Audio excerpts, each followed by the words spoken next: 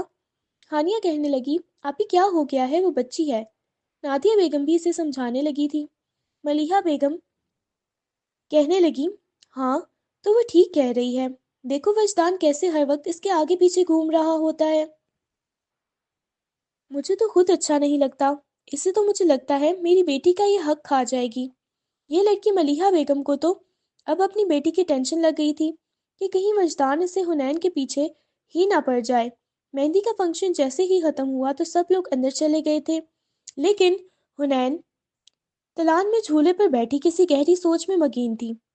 حنین کیا ہوا ہے؟ تم مجھے بہت زیادہ ڈسٹرب لگ رہی ہو۔ وجدان نے اس کی کلائی سے پکڑا، وہ اسے اندر لے جانا چاہتا تھا۔ اسے احساس ہوا کہ حنین کو تو بہت زیادہ بخار ہے۔ ارے حنین کیا ہوا ہے؟ اس نے اپنی نازک کلائی کو پکڑتے ہوئے گرفت میں لیا اپنے ہاتھ کی، اسے لے کے اندر آ گیا، لا کے اسے بیڈ پر بٹھایا تھا۔ میری طرف دیکھو، کیا ہوا ہے؟ کسی نے کچھ کہا ہے کیا؟ بہت زیادہ ڈسٹرب لگ رہی ہو۔ اس نے نفی میں سر ہلایا۔ بتاؤ مجھے کیا مسئلہ ہے، کیا پرابلم ہے؟ میں نے آپ کو بولا ہے نا، مجھے کوئی مسئلہ نہیں، کوئی پرابلم نہیں، آپ جائیں، جا کے اپنی شادی انجوائے کریں۔ یار میں نے کچھ غلط کیا ہے، کسی نے کچھ کہا ہے تو بتاؤ تو صحیح، تم میرے لیے بہت اہم ہو۔ نہیں کچھ بھی نہیں ہوا، پلیز آپ چلے جائیں، مجھے نیند آئی ہوئی ہے، میں سونا چاہتی ہوں۔ کھانا کھایا ہے؟ وہ اس بات میں سر ہلانے لگی۔ چلو ٹھیک ہے، میں میڈیسن دیتا ہوں، یہ سائڈ ٹیبل پر میں نے میڈیسن رکھ کے جا رہا ہوں، تم لے لینا۔ یہ کہتے ہوئے وہ کمرے سے باہر چلا گیا۔ جاتے جاتے کمرے کا دروازہ بند کیا۔ حنین دروازے کے پاس آئی۔ اس نے دروازے کو اچھی طرح لاک کیا اور پورے کمرے کو تہس نہس کرنے لگی۔ نہیں وجدان، آپ صرف میرے ہیں اور میں آپ کو کبھی کسی اور کا نہیں ہونے دوں گی۔ میں آپ سے بہت زیادہ محبت کرتی ہوں۔ وہ اپنے ہاتھوں میں اپنا چہرہ چھپائے بری طرح سے رو رہی تھی۔ جیسے جیسے رات گزرتی گئی، اس نے پورے کمرے کو تہس نہس کر دیا۔ تو صبح کافی دیر سے اس کے دروازے پہ دستک ہوئی اور ابھی بھی وجدان ہی آیا تھا، کیونکہ نادیہ بیگم نے وجدان کو بولا تھا کہ بیٹا جا کے دیکھو، ہم تو کب سے دروازے پر دستک دے رہے ہیں لیکن وہ کھول ہی نہیں رہی۔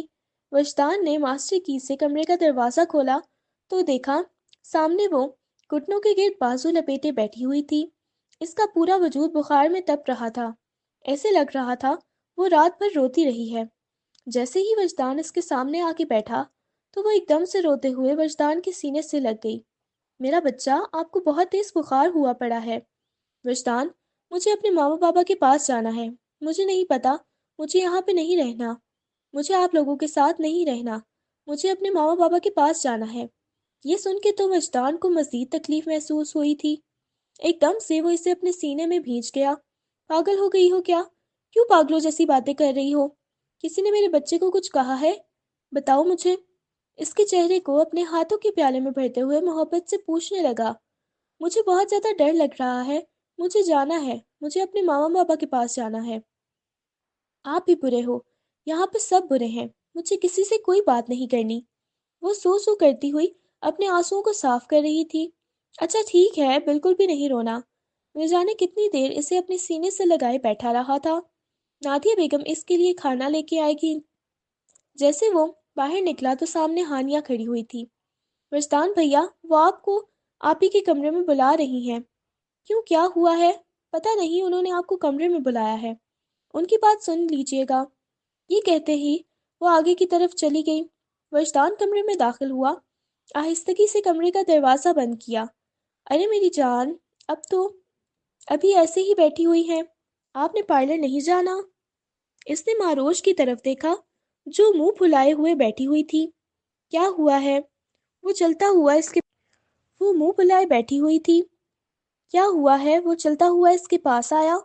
معروش نے اسے غصے میں پیچھے کی طرف دھکا دیا۔ ابھی بھی اسی کے پاس جائیں جس کے آگے پیچھے ہر وقت گھومتے پھرتے رہتے ہیں۔ 5 سالوں سے میں یہ سب کچھ برداشت کرتی آئی ہوں، لیکن اب میرا ضبط جواب دے گیا ہے۔ میری زندگی کا اتنا اہم دن ہے اور آپ اسے اہمیت دے رہے ہیں۔ بجائے مجھے اہمیت دینے کے، آپ اگر مجھ سے شادی نہیں کرنا چاہتے تو جا کے اس حنین سے شادی کر لیں جس کی آپ کو اتنی زیادہ فکر ہے۔ وہ غصے میں چلاتے ہوئے بولی۔ وجدان حیران ہو گیا، آہستگی سے اس کے کندھوں سے پکڑ کے اسے جھنجھوڑا۔ پاگل ہو گئی ہو کیا؟ دماغ خراب ہو گیا ہے، وہ بچی ہے، اس کی طبیعت نہیں ٹھیک تھی، اس وجہ سے میں نے اسے اہمیت دی۔ بچی بچی، ہر وقت اس نے بچے کا ڈرامہ لگایا ہوتا ہے اور آپ کی انٹینشن لینے کی کوشش کرتی ہے۔ پاگل ہو گئی ہوں میں، میرا دماغ خراب ہو گیا ہے، میں آپ کو ذرا سا بھی کسی اور کے ساتھ برداشت نہیں کر سکتی۔ کیا آپ کو اس چیز کی سمجھ نہیں آتی؟ اس کی پیشانی پہ بل نمودار ہوئے۔ وہ کہنے لگا، پاگل ہو گئی ہو کیا تم؟ فضول قسم کی باتیں لے کے بیٹھ گئی ہو۔ یہ کہتے ہوئے وہ غصے میں کمرے سے باہر چلا گیا۔ نکاح تو پہلے ہو چکا تھا، رخصتی ہونی باقی تھی، لیکن سارے فنکشن کے دوران اسے بس حنین کی ہی فکر تھی، اور یہ دیکھ دیکھ کے معروش کو تو بول اٹھنے لگی تھی اور اسے ہول اٹھ رہے تھے، اور یہ بات سب نے نوٹ کی تھی۔ وہ معروش سے زیادہ تو حنین کو اہمیت دے رہا تھا۔ وہ رخصت ہو کے وجدان کے کمرے میں داخل ہوئی تو سامنے دلہن بنی بیٹھی ہوئی تھی۔ اس کے لبوں پہ مسکراہٹ بکھر گئی۔ وہ شرمیلی سی دلہن بنی بیٹھی ہوئی تھی۔ وہ سامنے آ کے بیٹھا، اس کا گھونگھٹ اٹھایا۔ ماشاءاللہ، آج تو آپ بہت حسین لگ رہی ہیں۔ اس کے ہاتھ کو اپنے ہاتھ کی گرفت میں لیتے ہوئے اس کے ہاتھ کو اپنے لبوں سے لگا گیا۔ وہ بھی پرسکون تھی، آج وہ مکمل طور پہ اس کا تھا۔ آج ان دونوں کے درمیان حنین نہیں آ سکتی تھی۔ اس کے ہاتھ کی ہتھیلی پہ بوسہ دیا، اس کے چہرے کو اپنے ہاتھوں کے پیالے میں بھر لیا۔ آپ بہت خوبصورت لگ رہی ہیں۔ وہ عجیب جذب کے ساتھ بولا اور اس کی بات سن کے وہ مسکرانے لگی۔ اس کے ہاتھ کو اپنے ہاتھ میں لیتے ہوئے اگلے ہی لمحے اس کے چہرے کو اپنے ہاتھوں کے پیالے میں بھرتے ہوئے اس کے اوپر جھکا۔ اس نے بیڈ شیٹ کو اپنے ہاتھوں میں دبوچ لیا تھا، اس کے لمس کو محسوس کرنے لگی تھی۔ اس کا دل بہت شدت سے دھڑک رہا تھا۔ اس کے کالر سے پکڑ کر اگلے لمحے دروازے پر بہت زور زور سے دستک ہونے لگی۔ وہ ایک دم سے جھٹکا کھا کے اس سے الگ ہوا اور اپنا حلیہ درست کرتے ہوئے وہ باہر کی طرف آیا۔ اس نے جیسے ہی دروازہ کھولا تو سامنے حنین کھڑی ہوئی تھی۔ جیسے حنین نے اسے دیکھا تو ایک دم سے روتے ہوئے اس کے سینے سے لگ گئی تھی اور شدت سے اسے دبوچ لیا۔ وجدان کو حیرت ہوئی، نہ جانے کیوں آج پہلی دفعہ وجدان کو بہت برا لگا تھا یوں اس کا کمرے میں آ جانا، حالانکہ وہ اتنی چھوٹی بچی نہیں تھی جو اسے کسی چیز کا علم نہ ہوتا۔ وہ اس کے کمرے میں چلی گئی تھی۔ کیا ہوا ہے حنین؟ وہ اس کے چہرے کو اپنے ہاتھوں کے پیالے میں بھرتے ہوئے نرمی سے بولا۔ مجھے بخار ہے، مجھے آپ کے پاس سونا ہے۔ وہ روتے ہوئے بولی، دیکھو حنین، تم کوئی چھوٹی بچی نہیں ہو جو تم ایسی حرکتیں کر رہی ہو۔ مجھے نہیں پتا، مجھے آپ چاہیے۔ یہ کہتے ہوئے وہ اس کی شیروانی کو اپنے ہاتھوں میں دبوچے اس کے ساتھ چپکی کھڑی تھی۔ وہ اسے خود سے دور کرنے کی کوشش کرنے لگا۔ اس نے مڑ کے معروش کو دیکھا۔ اتنے میں نادیہ بیگم بھی آ گئی تھی۔ مما خدا کے لیے حنین کو یہاں سے لے کے جائیں۔ آج اسے اچھا خاصا حنین پہ غصہ آیا تھا۔ حنین پھر سے اس کے ساتھ چپک گئی۔ مجھے نہیں پتا، مجھے آپ کے ساتھ رہنا ہے، مجھے آپ کے ساتھ سونا ہے۔ وہ پھر سے منہ بناتے ہوئے بولی، تمہیں ایک بات کی سمجھ نہیں آتی؟ زندگی تم نے میری عذاب بنا کے رکھی ہوئی ہے۔ جتنی میں تمہیں اہمیت دیتا ہوں، جتنا پیار سے سمجھاتا ہوں، اس کے باوجود تم بہت زیادہ حنین کے ساتھ غصے میں بات کر گیا تھا۔ حنین روتے ہوئے وہاں سے باہر چلی گئی۔ اس نے زور سے کمرے کا دروازہ بند کیا۔ پھر اس نے بیڈ پر بیٹھی ہوئی ماروش کو دیکھا جس کی آنکھوں سے انگنت آنسو بہہ رہے تھے۔ وہ ایک دم سے اپنا لہنگا سنبھالتے ہوئے اٹھی۔ ماروش میری بات سنو۔ اس نے آہستگی سے ماروش کے بازو کو پکڑا۔ میں سوچ بھی نہیں سکتی تھی میری زندگی ایسی ہو جائے گی۔ میں نے اپنی شادی کو لے کے، اپنی زندگی کو لے کے کتنے خواب سجائے تھے، لیکن یہاں مجھے سب کچھ چکنا چور ہوتے ہوئے نظر آ رہا ہے۔ میری زندگی کا ہر خوبصورت لمحہ اس لڑکی نے برباد کیا ہے۔ دیکھو یار، وہ بس ذہنی طور پر بہت زیادہ ڈسٹرب ہے۔ وہ ذہنی طور پر ڈسٹرب نہیں ہے، بلکہ وہ دماغی طور پر ڈسٹرب ہے۔ اس کا دماغ خراب ہو گیا ہے۔ وہ بس آپ کو مجھ سے چھیننا چاہتی ہے۔ یہ کہتے ہوئے وہ چینجنگ روم کی طرف جانے لگی۔ جب وجدان نے اسے بازو سے پکڑ کے کھینچا تو وہ سیجا وجدان کے سینے سے آ لگی۔ اس کی گردن میں وہ اپنا چہرہ چھپا گیا۔ میں تم سے بہت زیادہ محبت کرتا ہوں ماروش، میں تمہیں ٹوٹ کے چاہتا ہوں۔ تمہاری جگہ کوئی نہیں لے سکتا، لیکن مجھے لگ رہا ہے میری جگہ وہ لڑکی لے چکی ہے۔ اب آپ اسی کے ساتھ شادی کر لیں، میں آپ کے ساتھ نہیں رہنا چاہتی۔ وہ ہچکیوں کے ساتھ روتے ہوئے بولی، ماروش کیا ہو گیا ہے؟ کیوں پاگلوں جیسی باتیں کر رہی ہو؟ ہاں میں پاگل ہوں، تبھی پاگلوں جیسی باتیں کر رہی ہوں۔ اسے اپنے قریب کرتا ہوا اپنے سینے سے لگا گیا اور اس کی پشت کو سہلانے لگا۔ اچھا ٹھیک ہے، آج کے بعد ایسا نہیں ہوگا۔ یہ کہتے ہوئے اسے اپنے بازوؤں میں اٹھا لیا، اسے اپنی محبت سے آشناس کروانے لگا۔ جیسے جیسے رات گزرتی گئی وہ اس کی محبت میں مکمل ہوتی گئی۔ صبح جب اس کی آنکھ کھلی تو اس نے پاس میں سوئی ہوئی ماروش کو دیکھا، جھک کے اس کی پیشانی پہ بوسہ دیا۔ اگلے لمحے اس سے حنین کا خیال آیا۔ رات جیسے وہ روتے ہوئے اس کے کمرے سے گئی تھی، نہ جانے کیوں مگر اس سے حنین کے لیے بہت زیادہ برا لگ رہا تھا۔ اس نے اپنے اوپر سے کمبل ہٹایا۔ باہر ابھی بھی ہلکا ہلکا اندھیرا تھا، شاید ابھی تک سب سو رہے تھے۔ اس نے حنین کی کمرے کی طرف دیکھا جس کی ابھی تک لائٹ جل رہی تھی، جو اس بات کی گواہی دے رہی تھی کہ وہ ابھی تک جاگ رہی ہے۔ اس نے آ کر آہستگی سے حنین کے کمرے کا دروازہ کھولا۔ سامنے وہ صوفے پہ بیٹھی ہوئی بری طرح سے ابھی تک رو رہی تھی۔ حنین بچے، اس نے نرمی سے حنین کا نام پکارا۔ حنین نے لال سرخ ہوتی آنکھوں کے ساتھ اسے دیکھا۔ چلی جائیں، دفع ہو جائیں یہاں سے، مجھے آپ سے کوئی بات نہیں کرنی۔ آج سے پہلے کبھی اس نے اس لہجے میں بات نہیں کی تھی جس لہجے میں وہ آج بات کر رہی تھی۔ حنین میرا بچہ، آپ کو کیا ہو گیا ہے؟ یہ کہتے ہوئے اس نے حنین کے چہرے کو اپنے ہاتھوں کے پیالے میں بھر لیا۔ وہ ہچکیوں کے ساتھ رونے لگی۔ میں آپ کو اپنا سمجھتی ہوں، اس وجہ سے آپ میرے ساتھ ایسا کرتے ہیں۔ میں نے ماما پاپا کے بعد کسی کو اپنا سمجھا تو وہ سب سے زیادہ آپ کو اپنا سمجھا۔ پھر بھی آپ نے مجھے تکلیف دی۔ مجھے آپ سے کوئی بات نہیں کرنی۔ نہیں میرا بچہ، پتہ نہیں کیوں مجھے غصہ آ گیا تھا، لیکن اس سے پہلے تو میں نے کبھی آپ کے ساتھ ایسا کچھ نہیں کیا۔ وہ نرمی سے اسے بتا رہا تھا اور وہ روتے ہوئے اپنا سر اس کے سینے پہ ٹکا گئی تھی۔ چلو شاباش، سو جاؤ، پوری رات کی جاگی رہی ہو، دیکھو آنکھوں کی کیا حالت ہوئی پڑی ہے۔ یہ کہتے ہوئے اس کے سر کو اپنی گود میں رکھتے ہوئے اس کے بالوں میں ہاتھ پھیرنے لگا۔ تھوڑی ہی دیر بعد وہ نیند کی وادیوں میں چلی گئی۔ وہ آہستگی سے اسے بیڈ پر لٹاتا ہوا جانے لگا تو اس نے نیند میں ہی وجدان کا ہاتھ پکڑ کر اپنے گال کے نیچے رکھ لیا، تو وہ آہستگی سے اس کے بالوں کو پیچھے کرتا اپنا ہاتھ چھڑاتے ہوئے باہر چلا گیا تھا۔ وہ جب کمرے میں آیا تو ماروش جاگ چکی تھی۔ کیا ہوا ماروش، آپ کب جاگی؟ اس نے نرمی سے ماروش سے پوچھا جب آپ اپنی اس معشوقہ سے ملنے جا رہے تھے۔ دماغ خراب ہو گیا ہے کیا؟ اب کی بار وہ سخت لہجے میں گویا ہوا۔ ولیمے کے فنکشن میں بھی ماروش نے اس کے ساتھ کسی قسم کی کوئی بات نہیں کی۔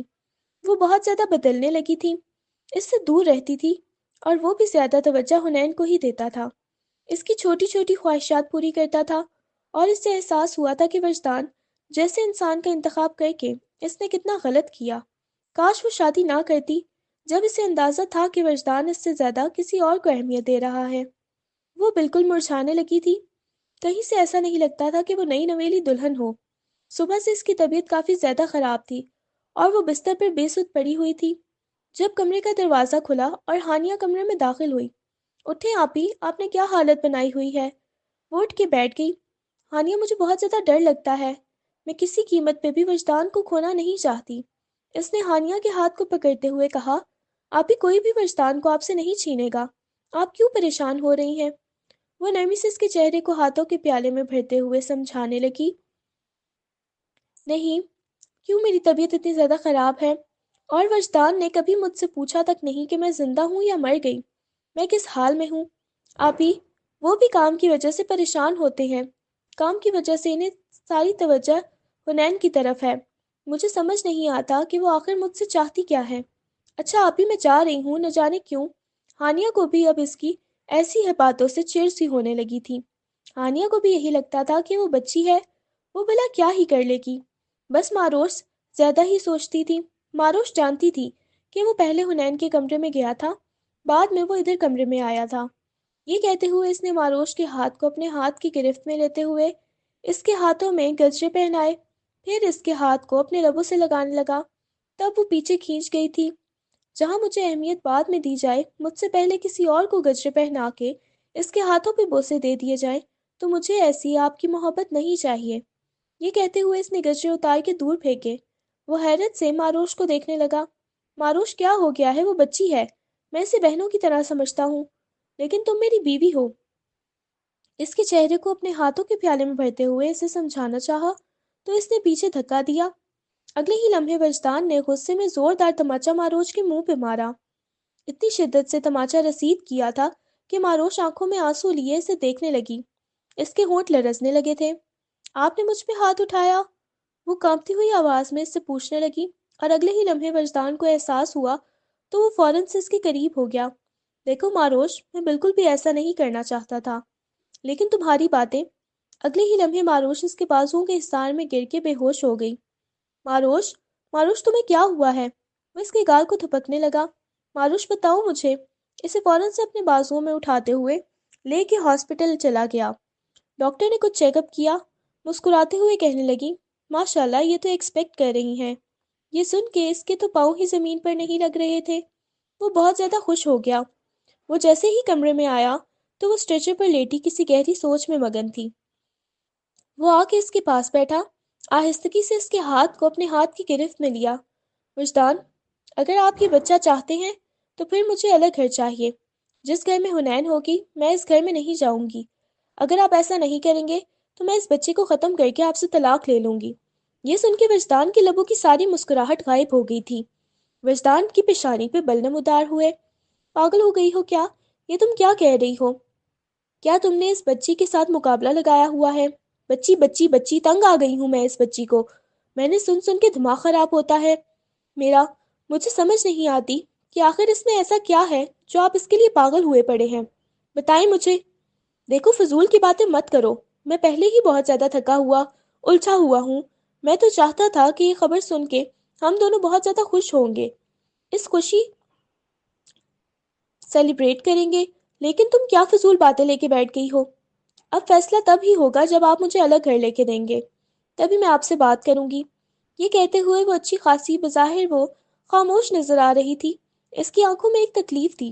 اس نے آہستگی سے معروش کو اٹھنے کا اشارہ کیا، اسے لے کے ایک خوبصورت سے ہوٹل میں آ گیا تھا۔ ٹھیک ہے، آج کی رات ہم یہاں گزاریں گے، اچھی سی خوبصورت سی محبت بھری اور اچھی سی مووی بھی دیکھیں گے۔ اس کے ہاتھ کو اپنے ہاتھ کی گرفت میں لیتے ہوئے محبت سے سمجھانے لگا، میں تمہیں اپنی محبت کا احساس دلاؤں گا۔ وہ تو آپ دلاتے آئے ہیں، لیکن میں محسوس نہیں کر سکتی۔ مجھے اپنی محبت میں شراکت نظر آتی ہے۔ مجھے آپ کو مکمل طور پہ حاصل کرنا ہے۔ وقت گزرنے کے ساتھ ساتھ دونوں کے درمیان بہت زیادہ دوریاں بڑھتی جا رہی تھیں۔ وہ الگ گھر کا مطالبہ کر رہی تھی، مگر وہ اس چیز کے ماننے کے لیے بالکل بھی تیار نہیں تھا، اور وہ اب اپنے ہی کمرے میں الگ سے رہنے لگی تھی۔ سب اسے سمجھا سمجھا کے تھک چکے تھے۔ آج صبح صبح وہ اٹھ کے آئی، سیڑھیوں سے نیچے اتر رہی تھی۔ اچانک آخری سیڑھی پر تیل گرا ہوا تھا، جس سے اس کا پاؤں بہت بری طرح سے پھسلا اور وہ نیچے زمین پہ جا گری۔ اس کے ہاتھ اپنے پیٹ کی طرف گئے تھے۔ وہ چلانے لگی، اس کی آنکھوں میں سے آنسو بہنے لگے۔ وہ جلدی سے باہر کی طرف آیا، سارے گھر والے آ گئے تھے۔ فوراً سے وجدان نے اس کو اپنے بازوؤں میں اٹھایا۔ ماروش، میری جان۔ اس نے سفید فرش لال دیکھا تو وہ بہت زیادہ پریشان ہو گیا، اسے لے کے فوراً سے ہسپتال پہنچا تھا۔ وہ پریشانی کے عالم میں بیٹھا ہوا تھا جب کافی وقت بعد ڈاکٹر باہر آئی اور کہنے لگی، سوری، ہم آپ کے بچے کی جان نہیں بچا پائے، ان کا مس کیریج ہو گیا ہے۔ یہ سن کے وہ بہت زیادہ ٹوٹ سا گیا تھا۔ میں اپنی وائف سے مل سکتا ہوں؟ جی، وہ ہوش میں ہیں، آپ ان سے مل سکتے ہیں۔ وہ جلدی سے اندر کی طرف گیا تو ماروش نے اپنا چہرہ دوسری طرف کر لیا تھا۔ ماروش، میری جان۔ یہ کہتے ہوئے اس نے ماروش کے ہاتھ کو اپنے ہاتھ کی گرفت میں لیا تو ماروش نے فوراً سے اپنے ہاتھ کو کھینچ لیا۔ مجھے ہاتھ لگانے کی کوشش مت کیجیے گا، وہ غصے میں گویا ہوئی۔ ماروش، میری جان، میں میں تم سے بہت زیادہ محبت کرتا ہوں۔ تم الگ گھر میں رہنا چاہتی ہو؟ تم الگ گھر میں رہنا چاہتی ہو نا؟ میں تمہیں الگ گھر بھی لے کر دے دوں گا۔ پلیز ادھر میری طرف دیکھو نا، ہمیں اللہ اور دے دے گا، وہ محبت بھرے لہجے میں بول رہا تھا۔ تم حنین کے پاس چلے جاؤ، میں تم سے کوئی بات نہیں کرنا چاہتی۔ وجدان پہلی دفعہ ماروش کے لہجے میں اتنی نفرت تھی۔ ان سب میں اب حنین کا کیا قصور ہے؟ کیا واقعی آپ کو لگتا ہے کہ حنین کا کوئی قصور نہیں؟ سیڑھیوں پر تیل کس نے گرایا تھا؟ یہ ہو نہ ہو آپ کی حنین کا ہی کام ہو سکتا ہے۔ یہ سن کے وہ کہنے لگا، پاگل ہو گئی ہو کیا؟ تم ایک بچی پہ الزام لگا رہی ہو؟ ہاں تو جائے اسی بچی کے پاس، مجھے آپ سے کوئی لینا دینا نہیں ہے۔ یہ کہتے ہوئے وہ اپنا ہاتھ کھینچ گئی اور وہ بھی غصے میں باہر چلا گیا۔ اس وقت اس کا ارادہ حنین سے بات کرنے کا تھا۔ وہ حنین سے پوچھنا چاہتا تھا کہ کیا واقعی اس نے ایسا کیا ہے۔ آدھے گھنٹے کی مسافت کے بعد وہ گھر پہنچ گیا۔ اس وقت وہ حنین کے کمرے کی طرف جا رہا تھا۔ اچانک اس کے قدم حنین کے دروازے کے سامنے رکے۔ اندر سے حنین کی آواز آ رہی تھی، ہاں یار سوہا، میں نے یہ سب کچھ تو کر دیا تھا جیسا تم نے بولا تھا، تو میں نے تیل پھینکا تھا، وہ اس کے بچے کا کام تو تمام ہو ہی جانا تھا۔ اب تو میں اپنے وجدان کو کبھی کسی اور کے ساتھ برداشت نہیں کر سکتی، وہ صرف میرے ہیں۔ وہ ماروش کی بچی کیسے مجھ سے چھین سکتی ہے؟ اور یہ سن کے وجدان کو لگا جیسے کسی نے اس کے وجود سے جان نکال لی ہو۔ اس نے ایک دم سے کمرے کا دروازہ کھولا تو حنین نے فوراً سے موبائل اپنے کان سے ہٹا لیا۔ سامنے کھڑے ہوئے وجدان کو دیکھنے لگی۔ آج پہلی دفعہ اس نے وجدان کی آنکھوں میں اپنے لیے اتنی زیادہ نفرت دیکھی تھی۔ وہ گھبراتے ہوئے کہنے لگی، وجدان، آپ کب آئے؟ جب تم بکواس کر رہی تھی۔ یہ کہتے ہوئے وجدان اس کے پاس آیا، زوردار تماچا اس کے منہ پہ رسید کیا۔ تمہیں ذرا شرم نہیں آتی؟ جو کچھ تم نے کیا تمہیں پتہ بھی ہے؟ کسی معصوم کی زندگی برباد کر دی تم نے۔ یہ کہتے ہوئے اس کے کندھوں سے پکڑ کر اسے جھنجھوڑنے لگا۔ وہ گھبراتے ہوئے کہنے لگی، نہیں ایسا نہیں ہے، وہ وجدان، میں آپ سے محبت کرتی ہوں۔ میں آپ کو کسی اور کے ساتھ برداشت نہیں کر سکتی۔ میں آپ کو کسی اور کے ساتھ شیئر نہیں کر سکتی۔ اس وجہ سے میں نے یہ سب کچھ کیا ہے۔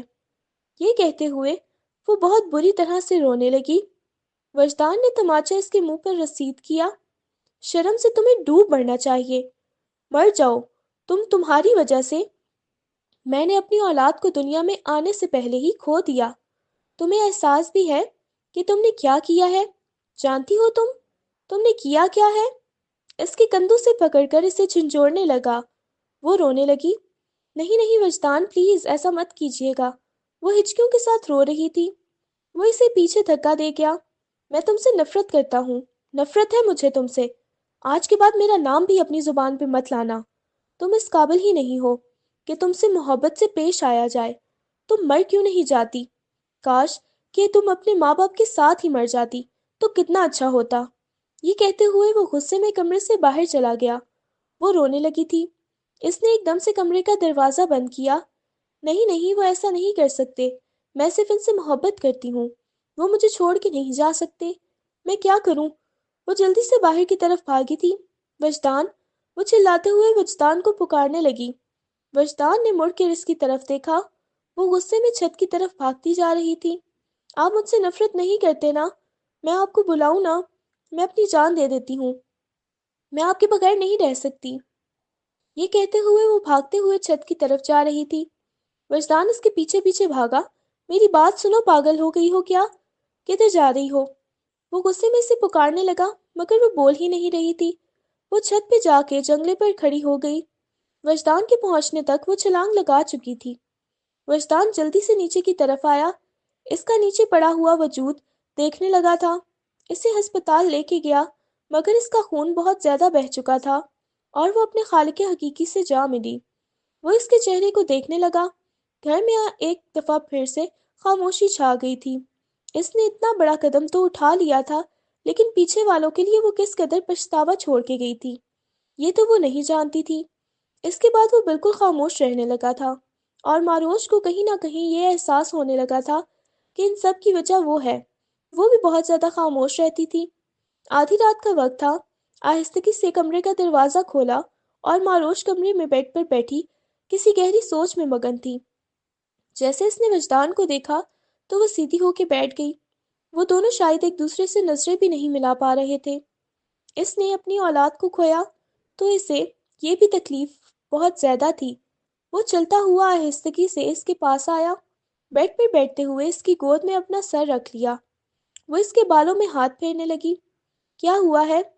کیا ہم خوبصورت سی زندگی کی شروعات کر سکتے ہیں جہاں صرف ہماری محبت ہو اور کچھ بھی نہ ہو؟ وہ اس کے چہرے کو ہاتھوں کے پیالے میں بھرتے ہوئے بولا، وہ محبت جو ہم نے بچپن میں ایک دوسرے سے کی تھی۔ ماروش، یہ کہتے ہوئے اس نے ماروش کی ہتھیلیوں پر بوسہ دیا، مجھے اپنی اولاد نہیں بھولتی۔ وہ روتے ہوئے بولی تو اس کے چہرے کو اپنے ہاتھوں کے پیالے میں بھرتے ہوئے اس کی پیشانی پہ بوسہ دے گیا۔ ہماری قسمت میں وہ نہیں تھی لیکن اللہ ہمیں دے گا۔ یہ کہتے ہوئے وہ اسے اپنے سینے سے لگا گیا۔ مجھے ہمیشہ آپ کے پاس رہنا ہے، آپ کے قریب رہنا ہے۔ میں نے قسمت سے آپ کو چھینا ہے۔ وہ روتے ہوئے گویا ہوئی تھی اور وہ مزید شدت سے اسے اپنے سینے میں بھینچ گیا۔